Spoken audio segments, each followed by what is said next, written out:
I'm gonna have a tough time sleeping if Saquon goes to Philadelphia. I'll tell you that. Well, John, have you had a tough time sleeping? You definitely will after today. That's my prediction.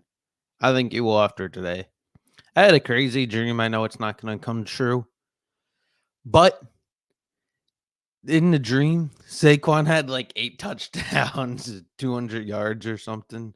We only threw to like 4 players throughout the game, but Jalen Hurts had 280 passing yards.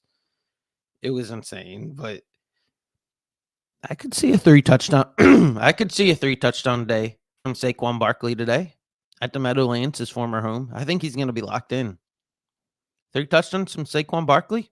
Is that far fetched? No, it's not.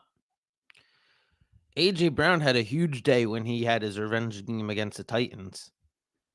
AJ Brown versus the Titans. Let's pull up those stats and I'll read them off for you guys. I remember that game though. In 2022, he just flat out dominated that game against the Titans. He was the star of that game. Here's his 2022 game log. Against the Titans in 2022, AJ Brown had 8 receptions, 10 targets, 119 yards, and 2 touchdowns. I could 1000% see a 2 touchdown day from Saquon Barkley. I'd almost be shocked if he doesn't get that 2 touchdown game in his revenge game, his return to the Meadowlands.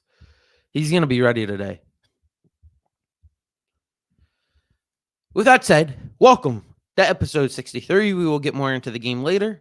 I want to start off talking about the MLB playoffs.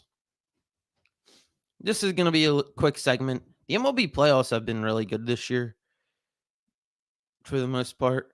The Yankee series versus the Guardians. The Yankees going back to the World Series for the first time in 15 years. Their 41st trip to the Fall Classic. The home run in Game 3 of Big Christmas. You had Bo Naylor knocking in his brother yesterday, Josh Naylor, for a run.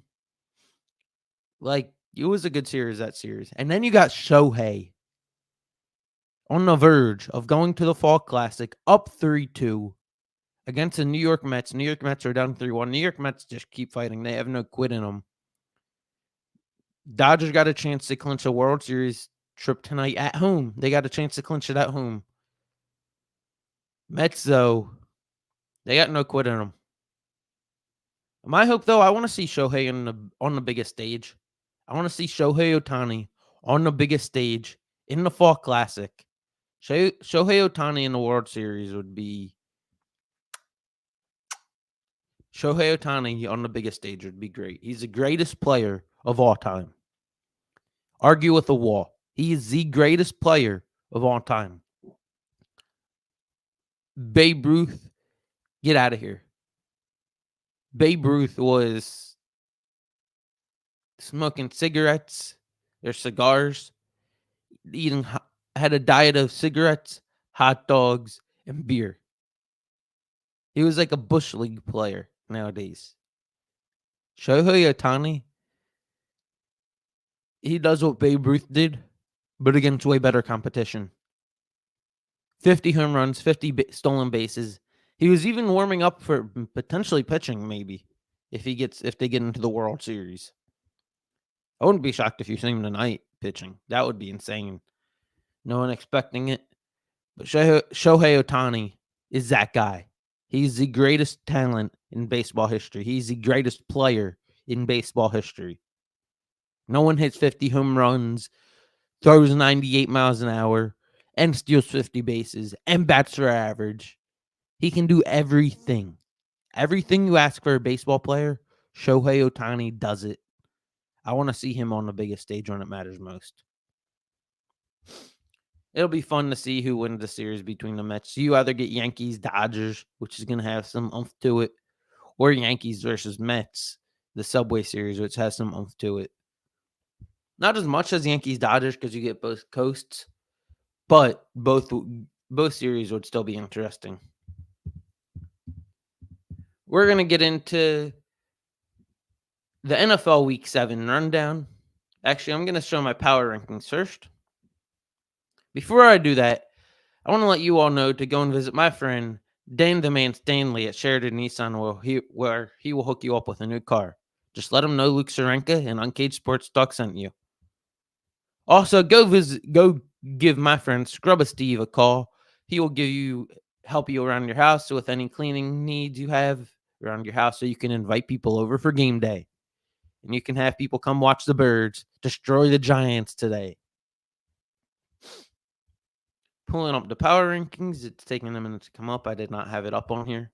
Here it is. Here is Luke's list for NFL Week 7 power rankings. First, trending down. This was before I did this before Thursday Night Football. The Saints before Thursday Night Football had already trended down 8 spots. They're banged up. Derek Carr has the oblique injury. Rashid Shaheed out for the year with the meniscus potentially. He just had surgery on it. Saints moved down 8 spots to 25. After their great start, they're falling off a cliff. And you might be wondering, you might see the Jets moved up 10 spots to 13. You might be wondering, how do they move up 10 spots after a loss? The Devontae Adams effect. I think Devontae Adams makes them that good. I think Devontae Adams makes that offense elite. You have Devontae Adams and Garrett Wilson. That might be the best wide receiver duo in all of football. You got Breece Hall, who actually looked good for the first time this year in that Bills game. The Jets have some reason for optimism moving forward this year. They got a great defense. We already knew that. Devontae Adams and Garrett Wilson. Let's ride if I'm a Jets fan. I'm excited and I'm ready to go if I'm a Jets fan. Eagles stay at 10. A win against the Browns was ugly. The Sirianni stuff. Why are you yelling at fans, dude? Why are you yelling at fans, dude? Like, come on. The throwing on the I think it was 2nd and 12. You threw.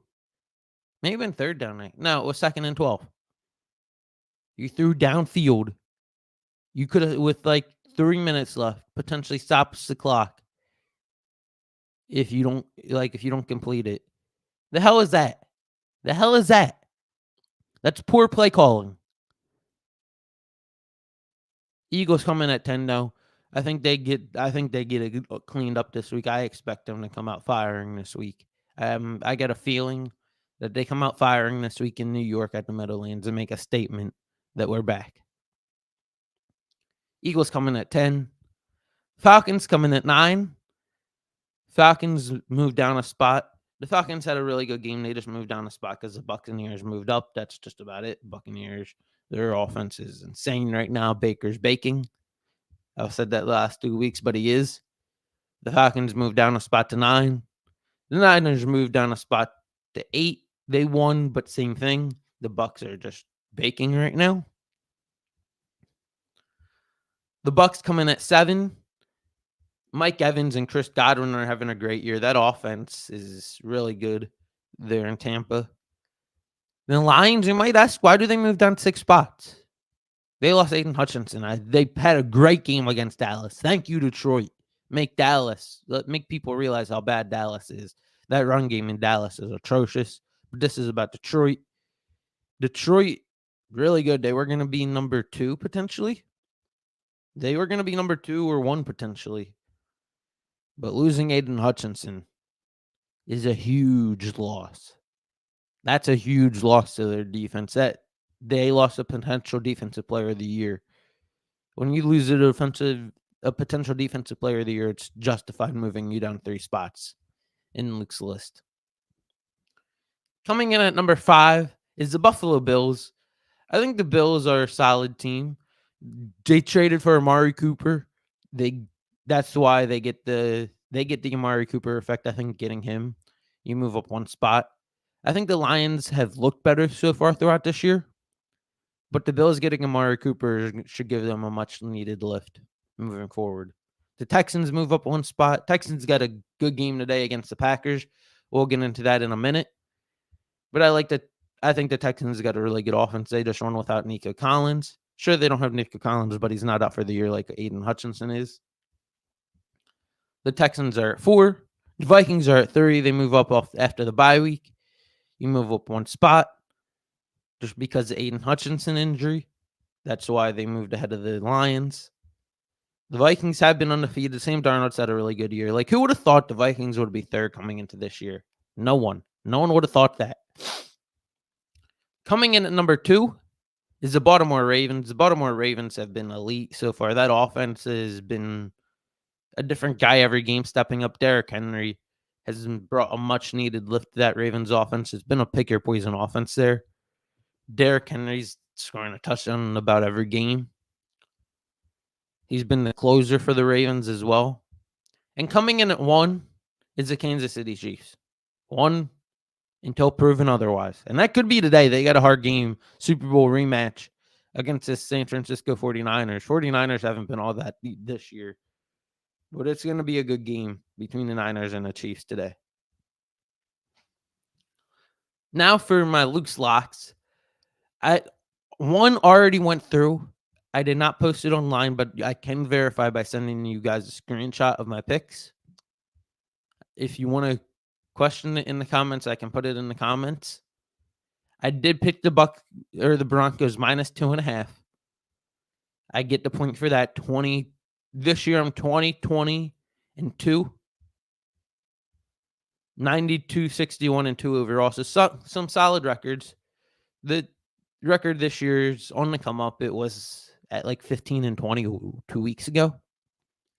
I went 4-0-1 last week. And I got a win to start out this week. I like the Bills minus 9.5 today against the Titans. I think the Bills just dominate that game. I think they come out firing on all cylinders against the Titans. And Mason Rudolph is starting. Titans might not even put up fucking... Oh, I can't say that. Freaking. They might not put up freaking 3 points. Or they might put up freaking 3 points altogether. FCC is not watching on YouTube. I'm not going to get caught for that. I can't say that if I'm on the air, though. If I'm on the radio, if I say that, that's a no-go. Falcons minus 3. I like the Falcons minus 3 today against the Seahawks. I think that's a great line, but I think the Falcons against the Seahawks, I think they win by about 7. I think they come out firing in this game. I think the Falcons are a really good team. Kirk Cousins had a really good year. Bijan and Algier are a good two-headed monster at running back. Pitts and London have been solid. I think the Falcons come out and win this game by about 7. I like the Rams minus 6.5. Line's probably changed by now, but if you can get the Rams at minus 6.5, I really like that. I think they win by 10 plus against the Raiders today. Kyron Williams. Kupp is not back. I still like the minus 6.5, though. I think Kyron Williams comes out, scores a touchdown, maybe 2. And then I like the Chiefs plus 1.5.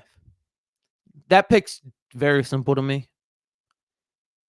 You're getting Andy Reid and Patrick Mahomes. Like, Niners might beat them. They might. But you're getting Andy Reid and Patrick Mahomes as an underdog. As an underdog. The two very best there is. You're getting them as an underdog. Give me that all day. Give me that all day. Andy Reid and Patrick Mahomes with points. Give me it all day. I like the Chiefs plus 1.5. Now we will go through all the games. I just went through some of the games. I'll skip over those games. I'll go through the rest of the NFL schedule as we get you ready for Week 7 of the NFL. The Jaguars beat the Patriots 32-16 earlier. Drake May had 276, 2 touchdowns, looked good. A lot of it came at the end. He had 3 carries for 18 yards, so a bad running day for the Patriots. Hunter Henry, 8 receptions, 92 yards. Brian Thomas, 5 receptions, 89 yards and a touchdown. Tank Bigsby, 26 carries, about to take over that lead role in Jacksonville. 118 yards, 2 touchdowns. Trevor Lawrence was 15 for 20, had a solid day with 193 and a tutty. Overall, solid day for Jacksonville against the Patriots, trying to get their season turned around as best they can.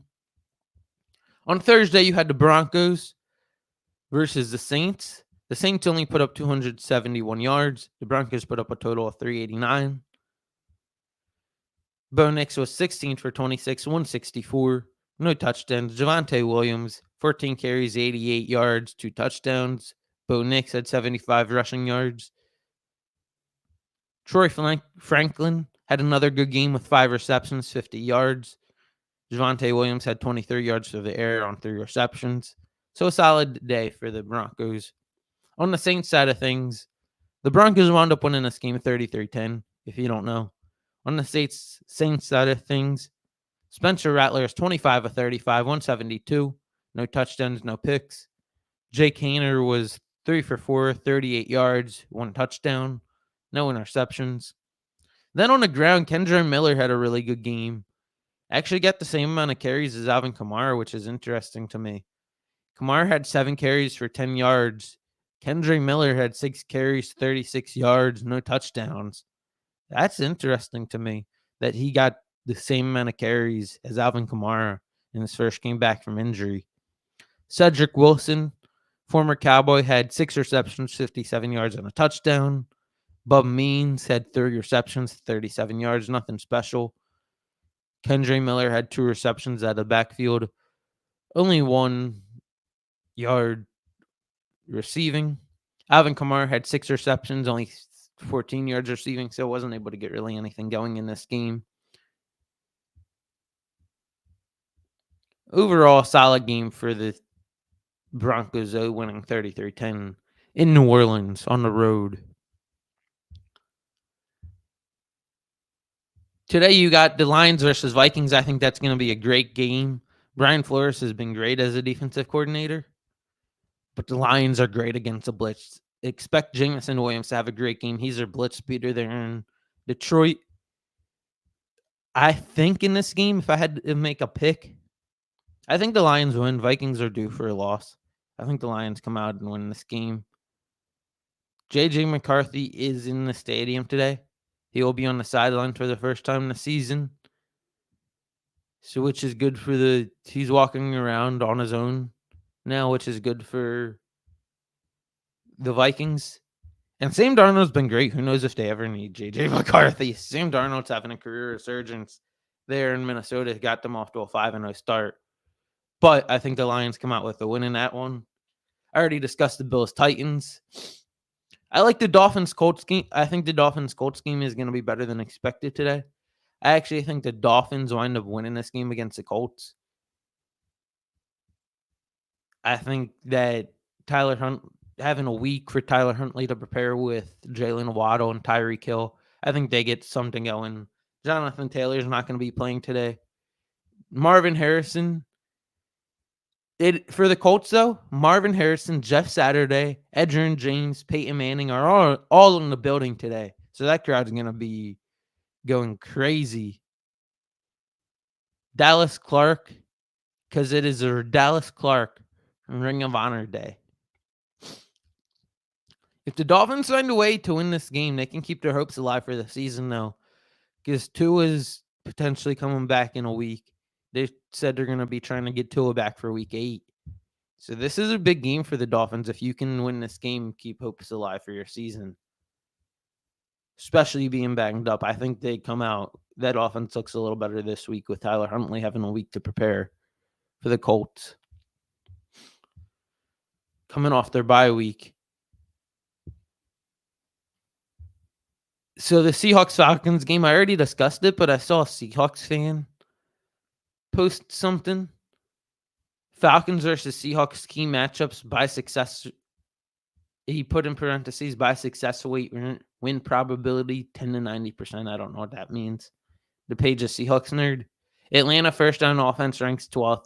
Seahawks first down defense ranks 19th. Seahawks rush offense 27th. Atlanta's rush defense 27th. Seattle late down pass offense 16th. Pass offense. Atlanta late down pass defense 21st. So it's going to be interesting. Maybe Seattle can get some success going in this game. I think it's going to be an interesting game between the two.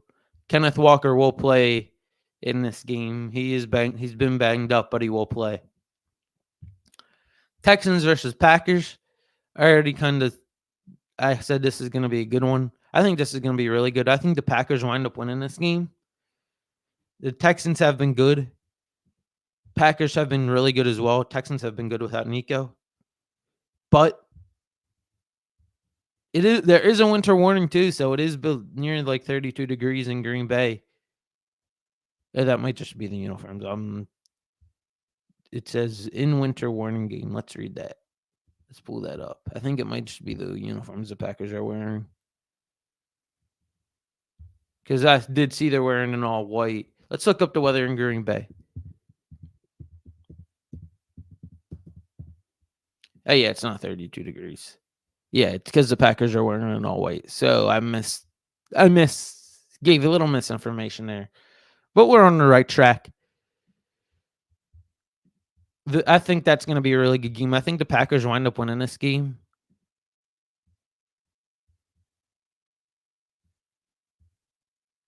The top 3 teams with TDs by a wide receiver through 6 games, the Packers have 11 touchdowns from wide receivers. They're in the top 3, the Bucs, them, and the Bengals.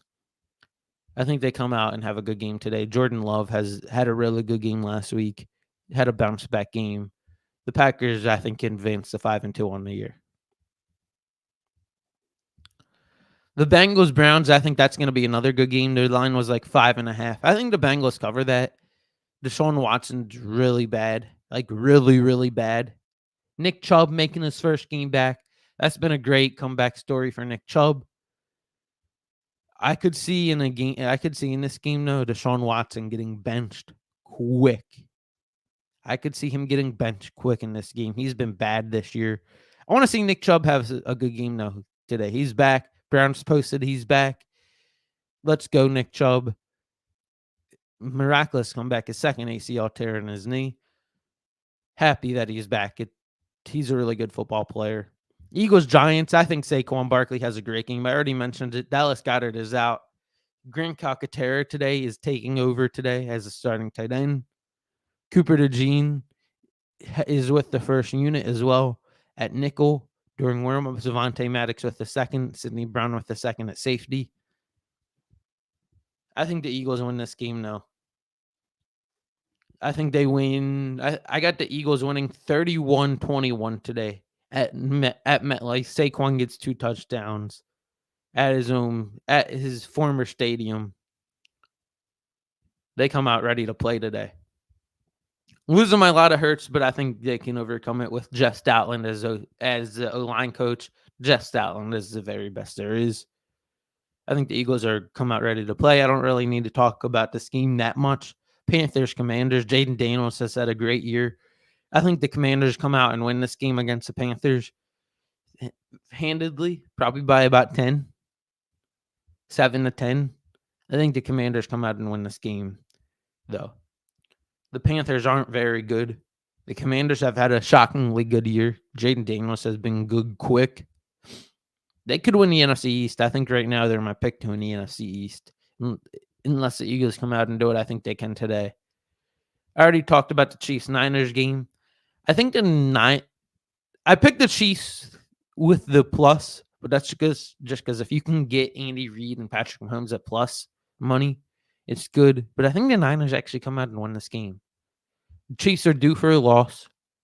But, again, if you're betting it, take Andy Reid and Patrick Mahomes with the points. Anytime you get them plus points, take it. Because it's unlikely you're ever going to get it again this season. Jets, Steelers. I think the Jets win this game. I think Devontae Adams, they said they're going to give Devontae Adams the ball a lot in this game. I think the Devontae Adams-Garrett Wilson duo with Aaron Rodgers at QB, I think they're going to come out and light up the sky on Sunday Night Football tonight. Jets win the game against the Steelers. I think the Ravens win a close one against the Bucs, like a 31-27 game on Monday Night Football tomorrow night. And then I got the Chargers beating the Cardinals tomorrow night on Monday Night Football as well. I think Jim Harbaugh has been really good with the Chargers. He's had J.K. Dobbins with a career resurgence since he's healthy now. Herbert's had a solid year. I don't know if they got Ladd McConkey tomorrow, but DJ Chark's about to make a season debut tomorrow for the Chargers. I think the Chargers come out and win this game against the Cardinals. It'll be a close one. I think it'll be like a 24-21. It'll be a fun week of football. There's a lot of intriguing matchups I like this week. That'll do it, though, for this episode of Uncaged Sports Talk. Thank you for tuning in. Thank you for bearing with my voice. Tune in next week for episode 64 of Uncaged Sports Talk. Actually, one more second before I sign off. Remember to like, comment, and subscribe on all of our platforms. It is greatly appreciated. Tune in for episode 64 of Uncaged Sports Talk next week.